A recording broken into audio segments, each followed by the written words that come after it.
இந்த எபிசோடில் நம்ம பார்க்க போகிற விஷயம் எந்தெந்த கிழமைகளில் எந்தெந்த தெய்வங்களை வழிபட வேண்டும் அப்படிங்கிற விஷயத்தை பற்றி நாம் இப்போ பார்க்க போகிறோம்.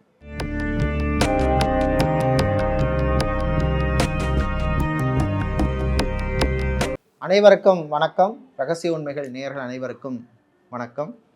மீண்டும் உங்களை சந்திப்பதிலே மகிழ்ச்சி அடைகின்றேன்.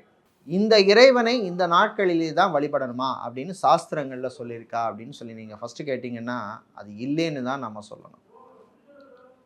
நாம் தான் இந்த நாளில் இந்த தெய்வத்தை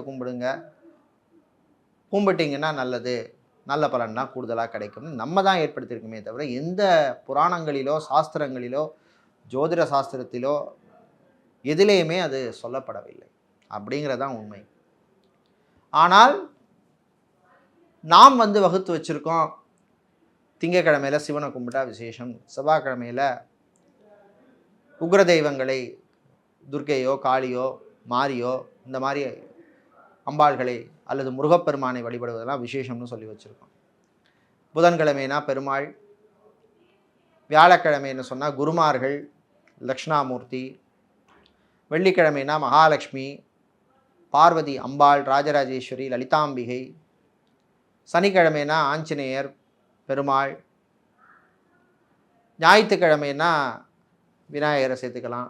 இந்த மாதிரி நம்ம தான் நம்மளுடைய இதுக்கு ஏற்ற மாதிரி சொல்லியிருக்கோமே தவிர எங்கேயுமே சொல்லப்படவில்லை. அது தவறா அப்படின்னா அது தவறும் கிடையாது, நல்ல விஷயந்தான். நல்ல விஷயம் எதுனாலும் நம்ம ஏற்றுக்கணும். இந்த நாட்களிலே வழிபடுவது ரொம்ப விசேஷம். அதே மாதிரி இப்போ இந்த ராகு காலத்திலெல்லாம் துர்க்கையை வழிபட சொல்கிறோம். செவ்வாய்க்கிழமை, வெள்ளிக்கிழமை, ஞாயிற்றுக்கிழமையில் ராகு காலம். ராகுவுக்கும் துர்க்கைக்கும் ஒரு கனெக்டிவிட்டி இருக்கானா? நிச்சயமாக கனெக்டிவிட்டி இருக்குது.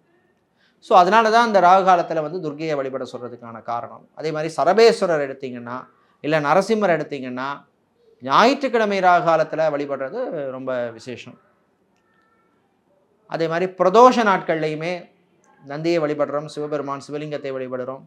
அந்த பிரதோஷன் டைம் மாலை 4:30 6 மணி அந்த டைமில் சரபேஸ்வரை வழிபடுவதும் நரசிம்மரை வழிபடுவது கூட ரொம்ப விசேஷமானது.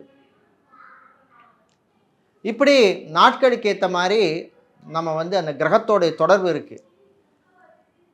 சூரியன், சந்திரன், செவ்வாய், புதன், வியாழன், வெள்ளி, சனி, இந்த 7 கிரகங்களும் சாயா கிரகங்களான 2 ராகு கேது, மொத்தம் 9 கிரகம் இருக்குது.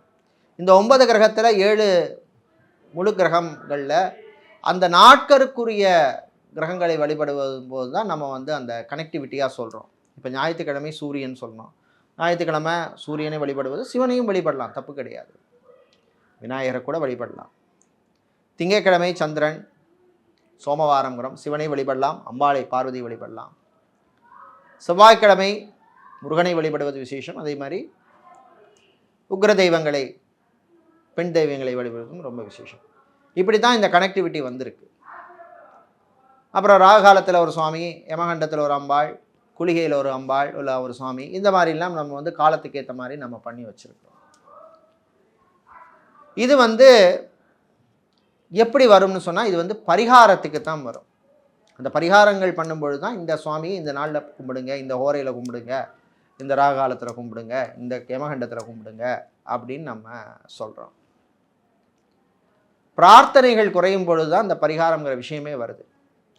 பிரார்த்தனைனா என்ன? எல்லாரும் நல்லா இருக்கணும் அப்படிங்கிறது பிரார்த்தனை. பரிகாரங்கிறது நான் நல்லா இருக்கணும், என் குடும்பம் நல்லா இருக்கணும், இல்லை குறிப்பிட்ட விஷயத்துக்காக பண்ணுறது. பிரார்த்தனைங்கிறது உலகில் உள்ள அனைத்து ஜீவராசிகளும், மனுஷன் மட்டும் கிடையாது, பறவை, மிருகம், மரம், கொடி, செடி, தாவரம் எல்லாமே நல்லா இருக்கணும் அப்படின்னு நினச்சி பண்ணுறது தான் பிரார்த்தனை. இன்றைக்கி அந்த பிரார்த்தனைகள் குறைஞ்சி போச்சு, பரிகாரங்கள் தான் கூடி போச்சு. ஸோ பரிகாரங்கள் கூடின போது தான் இப்படி நாம் மைனூட்டாக ஒரு விஷயங்களை சொல்லணும். இப்போ ஒரு விளக்கு எடுத்துக்கிறீங்க.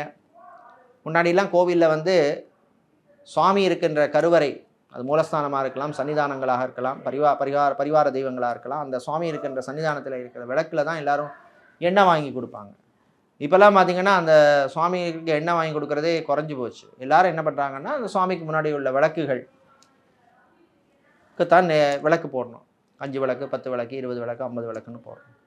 ஸோ இப்போ என்னாச்சு, அந்த பிரார்த்தனை உள்ள விளக்குங்கிறது எல்லாரும் நல்லா இருக்கணுங்கிறதுக்காக எரிகிற விளக்கு. நானும் நல்லா இருக்கணும், எல்லாரும் நல்லா இருக்கணும். இந்த விளக்குங்கிறது குறிப்பிட்ட காரணத்துக்காக நம்ம ஏற்றுறது, அது வந்து பரிகாரத்துக்காக ஏற்றுவது. ஸோ பிரார்த்தனைங்கிறது வந்து பொதுவான விஷயம், பரிகாரங்கிறது தனிப்பட்ட விஷயம். அந்த தனிப்பட்ட விஷயத்துக்காகத்தான் பரிகாரம் பண்ணும் பொழுது இந்த நாட்களுக்கு இந்த சாமியை கும்பிடுங்க, இந்த திதியில் இந்த சாமியை கும்பிடுங்க, இந்த நட்சத்திரத்தில் கும்பிடுங்க அப்படின்னு நம்ம சொல்கிறோம். ஸோ அதனால் வந்து அந்தந்த நாட்களில் அந்தந்த நட்சத்திரத்தில் அந்தந்த திதியில் அந்தந்த ஹோரையில் உரிய சுவாமிகளை கும்பிடலாம். அது வந்து பரிகாரங்கிற விஷயத்தில் தான் வருமே தவிர பிரார்த்தனைங்கிற விஷயத்தில் வராது. மீண்டும் சந்திப்போம்.